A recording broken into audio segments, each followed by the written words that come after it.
Sindh assembly के आज सुबह होने वाले सेशन में स्पीकर और डिप्टी स्पीकर के हलफ के बाद शाम में कायदे-ए-अवान के इंतखाब के लिए इजलास होना था, जो कि नहीं शुरू हो सका। दूसरी तरफ MQM की जानिब से बॉयकॉट किया गया है और उसके बाद गैर मुअय्यना मुद्दत तक के लिए सिंध असम्बली के इजलासों का बॉयकॉट कर दिया गया है। मजीद इस बारे में बात करेंगे। हमारे साथ टेलीफोन लाइन पर मौजूद है सेनेटर बाबर गौरी। बाबर गौरी साहब, ये बताइएगा कि MQM ने ये मौक़िफ़ इख्तियार किया है अब के गैर मुअय्यना मुद्दत तक के लिए वो सिंध असम्बली के इजलास का बॉयकॉट करेंगे। क्या फैसला लिया गया है आपकी जानिब से? देखिए, गुज़िश्ता जो इजलास हुए हैं आपने देखा है, जो पहले इजलास हुआ था, जो आज इजलास हुआ, जिस तरह असम्बली को यकमाल बनाया गया है, जो गुंडागर्दी हुई है, जो तकद्दुस पामाल हुआ है, उसके साथ साथ आपने ये भी देखा कि वहाँ पे आज मुत्तहदा कौमी मूवमेंट की ख़वातीन के साथ बदतमीजी की गई और उनका जो है उनका भी जिस तरीके से उनका सूखेरा सलूक किया गया, सिंध के साबिक़ वज़ीर आला अरबाज रहीम के साथ जिस तरह उनके साथ तशद्दुद किया गया। और मैं समझता हूँ कि ये असम्बली की जो सूरत हाल है, इसकी तमाम बातों के बावजूद जो तय हुआ था और जिस तरह उनके खून के जूते मारे गए, जिस तरह उनके जिस्म के ऊपर वो गालियाँ दी गई और जिस तरह जो वहाँ पे एक मतलब पूरा असम्बली होती वो ऐसा लग रहा था कि वो उसको यरमाल बना रहा है उन्होंने। इन तमाम चीज़ों को मद्देनजर रखते हुए राब्ता कमेटी ने हंगामी इजलास किया और उसमें जब आवाम के पास ये खबर पहुंची मुत्तहदा के कारकुनों के पास, आवाम के पास, तो उसमें इश्तिहार आया कि जो खवातीन के साथ हुआ है और जो कुछ असम्बली में हो रहा है उसके मद्देनजर रखते हुए ये फैसला किया है कि जब तक के कारकुनों का जनरल का इजलास नहीं बुला लिया जाता और उसमें उन कारकुनों की राय के लिए जाती है, उस वक्त तक MQM बाइकाट करेगी और कारकुनों से राय लेने के बाद आइंदा का लाहेमल जो है उसका ऐलान करेगी। बाबर गौरी साहब, निसार अहमद खोड़ो साहब ने भी अभी शाम में बात की है। उनका ये कहना है कि अभी बातचीत इस बारे में हो सकती है और उसके साथ साथ उन्होंने भी कहा है कि इंतहाई नामुनासिब वाक़यात हुए, इसके ऊपर कारकुनों को सब्र व तहम्मुल का मुजाहिरा करना चाहिए। आप ये फरमाइएगा कि पाकिस्तान पीपल्स पार्टी के साथ क्या इस वक्त आप लोगों के कोई डायलॉग जारी हैं? हमारे कोई डायलॉग जारी नहीं है और उन्होंने हमसे राब्ता किया था निसार खोड़ो साहब ने, पीर साहब ने, लेकिन मैंने उनको वाज़ेह तौर पर बता दिया कि हमारे कारकुनों में अवाम में इश्तिहाल है, जो वाक़यात हुए हैं और जो सूरत हाल इस बार असम्बली की है, तमाम वादे वो के बावजूद जो वहाँ पे सूरत हाल क्रिएट हुई है आज, जिस तरह वहाँ पे उसको यरमाल बनाया गया, तो हम इन कारकुनों का इश्तिहाल, अवाम का इश्तिहाल को मद्देनजर रखते हुए राब्ता कमेटी ने फैसला किया है कि जनरल वर्कर इजलास होगा, जो कारकुनों से राय तलब की जाएगी, उसके बाद जो भी लाया अमल तय होगा आपके इल्म में लाया जाएगा। ये हमने उनको बताया है। बाबर गौरी साहब, अब तक कोई बातचीत नहीं होगी। बाबर गौरी साहब, जैसा आपने कहा कि लाया अमल तय किया जाएगा फिर बातचीत होगी, जबकि दूसरी तरफ सिंध असम्बली में कायदे-ए-अवान का इंतखाब और फिर एतमाद का वोट लिया जाना है सिंध असम्बली से, आप नहीं समझते वो जो मुफाहमत की फिजा जारी थी उसको बहुत यहाँ पर नुकसान पहुँचेगा?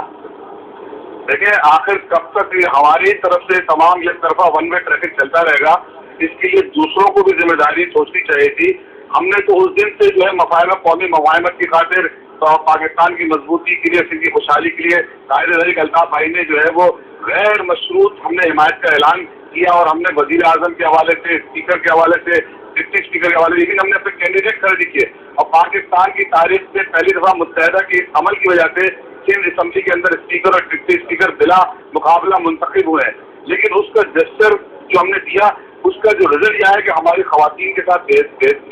उनकी बेइज्जती की गई, उनसे बदतमीजी की गई, बदसलूकी की गई, फिर वहाँ पे यरमाल बनाया हुआ पूरे उसको, जिस तरह वहाँ पे हुल्लड़बाजी, नारेबाजी और जिस तरीके से वहाँ पे वज़ीर आला सिंध साबिक़ अरबाज रहीम के साथ जो कुछ हुआ, जो खौफ और हिरास की सजा पैदा की जा रही है, इन तमाम बातों को मद्देनजर रखते हुए मैं समझता हूँ कि ये इल्ज़ाम आपके टीवी पे चैनल में सब चीज़ें दिखा रहे हैं, इसका इल्ज़ाम हम पे नहीं आ सकता। हमने पूरी कोशिश की मफाहमत की, लेकिन ये सब एक तरफा रहा और जो कुछ वो आपके सामने है, तो इन चीज़ों के जो इस वक्त आवाम में जो इस वक्त रद्द अमल है, जो तशवीश है, जो गम गुस्सा है, उसको मद्देनजर रखते हुए राब्ता कमेटी ने फैसला किया अवाम वर्कर्स की राय लेके जनरल वर्कर इजलास बुला के और जो फैसला आएगा फिर हम ये तय करेंगे कि आगे हमें किस तरह बढ़ना है। बाबर गौरी साहब, जैसा कि आपने जिक्र भी किया कि गैर मशरूत हिमायत दी जा रही है, इस तरह के फैसले से जो सूरत हाल बनती दिखाई देती है सिंध में, आप नहीं समझते कि विफाक पर भी इसका असर पड़ेगा और क्या कायदे-ए-अवान का फिर फैसला हो पाएगा सिंध असम्बली में?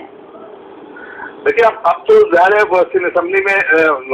हमने बाइकाट किया हुआ है, वो सारे फैसले वो करेंगे। वो अगर चाहते हैं कि वो अकेले सारे फैसले करें तो उनको हमने आज़ादी दे दी है, वो अपने फैसले कर रहे हैं, लेकिन हम अपना रायअमल उस वक्त तक नहीं कर सकते कि जब तक के हमारे कारकुनान अपना राय ना दे दें और ये जनरल वर्कर इजलास ना हो जाए। मजीद रायअमल हम जो है उसका ऐलान उसी वक्त कर सकते हैं, लेकिन जहाँ तक कायदे-ए-अवान की आपने बात कही اس سے پہلے جو اسپیکر ڈپٹی اسپیکر کا ہوا تھا, اس سے پہلے وزیر اعظم کا ہوا تھا, تو ہم نے بلا مشروط حمایت کا اعلان کیا تھا, اور وہ اسی وجہ سے کیا تھا کہ ایک قومی مفاہمت ہو, ایک اتحاد ہو, ایک پاکستان میں عوام میں نیا میسج جائے,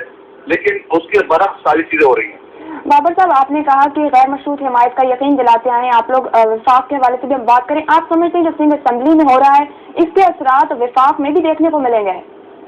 دیکھیے, اس کے اثرات صرف وفاق میں نہیں بلکہ چاروں صوبوں میں یہ مسئلہ کھڑا ہوگا, اور جس طرح یہ جمہوریت کے ایک سفر کو جو نقصان پہنچا ہے, جو ٹینٹ لگایا ہے, اس کی ذمہ داری تمام تر ان لوگوں پہ ہوتی ہے جنہوں نے آج اسمبلی کی ان چیزوں کو کنٹرول نہیں کیا. حالانکہ پیپلز پارٹی کی قیادت کو ہم نے بتایا تھا کہ دیکھیں یہ نہیں ہونا چاہیے. ہمارا جو پچھلا ایک اجلاس ہوا تھا جو ہماری مذاکراتی ٹیم میں, اس میں بھی ہم نے یہ کہا تھا کہ آئندہ ایسے واقعات نہ ہو جو ارباب رئیس کے ساتھ ہوئے. ہمیں پوری یقین دہانیاں کرائی گئی تھی, لیکن اس کے باوجود بڑی تعداد میں جو ہے